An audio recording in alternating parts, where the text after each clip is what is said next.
When I took GRE back in my days, I scored 2320 out of 2400.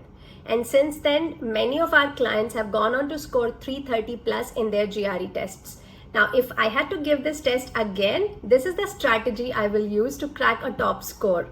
And the best part is that it does not matter how much time you're left with. It tells you exactly how to utilize the time that you have and get a top score in this exam. So let's get right into it.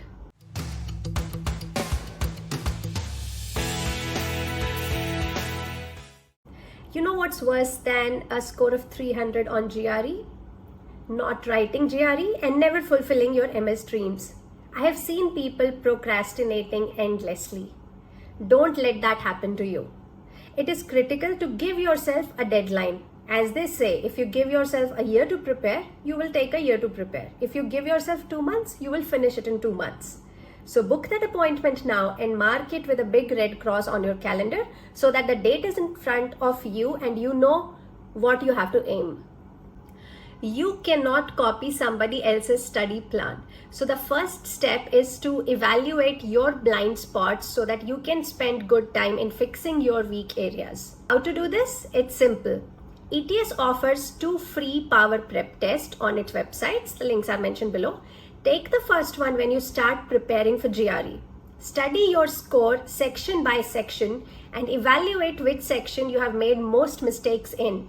For example, if you got 4 out of 7 text completion questions wrong, then you better download that vocabulary app. Now that you have taken that first GRE practice test, you know which sections are your weakest areas. So start gathering good resources and preparation study material for it. There are many study materials available, but most of them do not resemble the real GRE test. My favorite resources are GRE Official Guide and Magoosh. I have made a more elaborate list that you can refer to in the description box below. Now remember that quant section matters more for master's courses. So make sure that you do enough practice to land a 162 plus score in the quant section. There is another advantage to it. If you do great at quant score, you can get away with a lower verbal score. Even if you score 150 or 152, you might be okay if your quant score is super high. Overall, your aim should be to get a score of at least 320 to target good universities and try to get a quant of 162 or 165 plus. Now, how do most people study?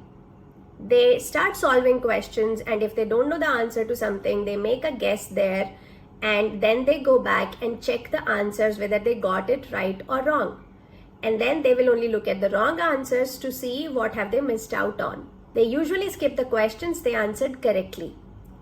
This is bad idea.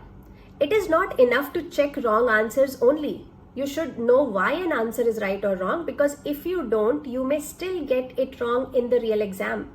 So mark all the questions you did not know the answer to, irrespective of whether you got it right or wrong later on, and read the answer explanation very carefully. Come back to this question again in a week and try solving it.